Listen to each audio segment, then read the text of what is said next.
Shawnna Yashar. She is a Fairfax County parent whose son had his merit award delayed.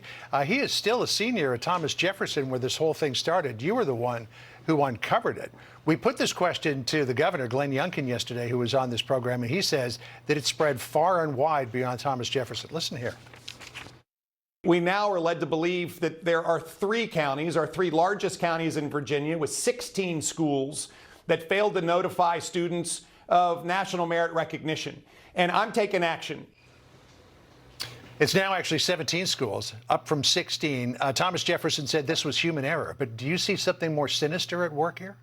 Yeah, I think so, John. I mean, I think one mistake maybe, two mistakes maybe, but 17 mistakes, that obviously doesn't add up to just being one simple human error. Shawnna, I just want to point out that the woman we just played the sound of, who's sort of leading this effort, this happened 2 years ago.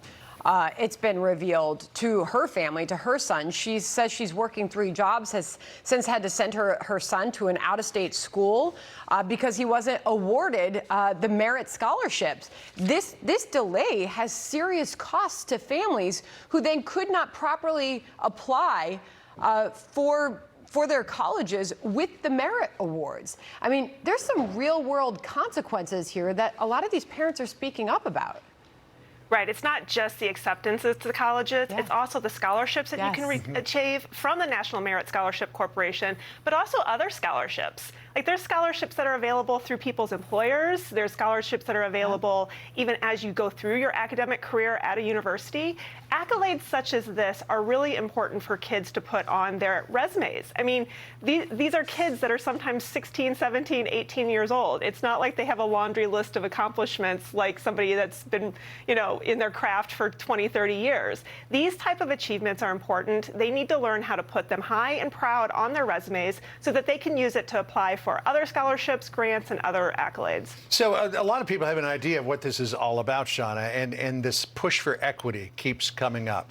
Your son, as we mentioned, is a senior at Thomas Jefferson. He should have gotten notification of his National Merit Scholarship in probably mid-September. He didn't get it until late November, after he'd already applied to some colleges that he wants to go to study engineering. You spoke with the director of student services at TJ, a fellow named Brandon Kaseka, about it. What did he tell you was the reason that these things were delayed? Right, yeah, he did tell me, I spoke to him actually shortly before Thanksgiving, and he told me that they had delayed giving these to the students because they wanted to find a discrete time to hand them out to the students where they wouldn't feel so bad if they didn't get the award. What does that mean, even? Where we have a fundamental problem, John, is the schools have stopped focusing on academic excellence as their primary objective. If the school was focused on academic excellence as opposed to all the other things that they're focused on these days, they would have handed out these awards immediately to the students, because that would have been so exciting when they received them. They wouldn't have been worried about the students' feelings that didn't get them. They wouldn't have been worried about how can we do it in a secret way. They would have just given them to the kids. And by the way, who's to say that the kids who weren't awarded them, who's to say that that doesn't hurt them too? I mean, we all have to have something to aspire to or to work towards, and it shouldn't take away from them. There's this equity coach that was hired. Have you been given any details on that? So far, we've seen it reported that there was an equity coach hired for $450,000, was paid over just a period of months. Who was behind the decision to do this? What are you learning as a mother? Well, what we've heard so far, some of the reports that I've seen, is that our new superintendent, Dr. Reed, hired this equity coach under a single source contract. That's something that she's going to have to answer some questions about, because that is not permissible in Fairfax County. They are supposed to bid these types of programs out. So why she hired a $450,000 equity coach without going through the normal procurement procedures really needs to be investigated. You know, you talk about this idea of academic excellence is no longer the priority. Thomas Jefferson has long been ranked the #1 public high school in the nation.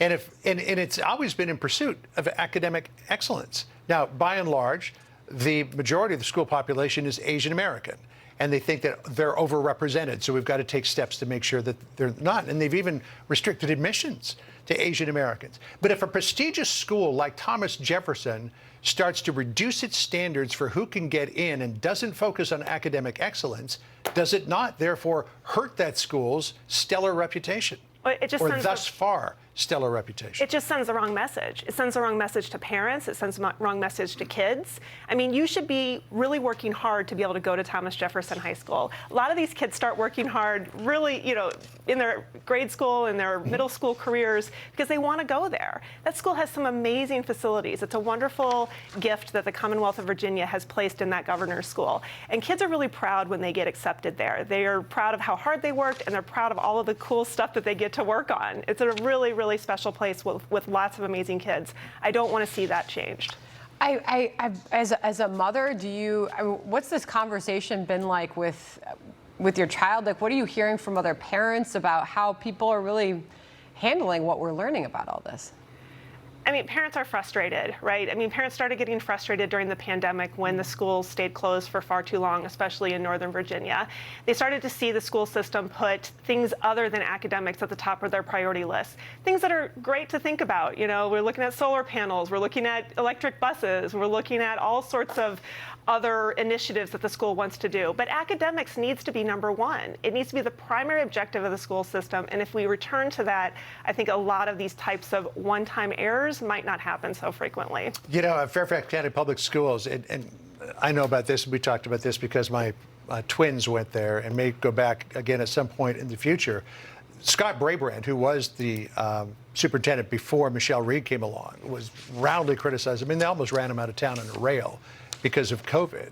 And now Michelle Reed is embroiled in all of this controversy. Some parents met with her recently. What do the parents want? And Governor Youngkin has said, we're going to put through legislation to make it illegal to do what happened to your son. So what do parents really want here? Parents want to be involved. They don't want to be left in the dark. They want a seat at the table. They want to know what's going on with their kids' education. They want to have a voice in what's going on in their public school system. This was something that Governor Youngkin ran on, his Parents Matter campaign, and I think you're starting to see the parents demanding it in all sorts of aspects when they are talking to Dr. Reed and the school administrations. Well, we hope your son gets into the school that he wants to when he eventually leaves to go to college. I hope so, too. Great to see you. Thanks for coming in today and sharing your story. Thanks, John. Sandra?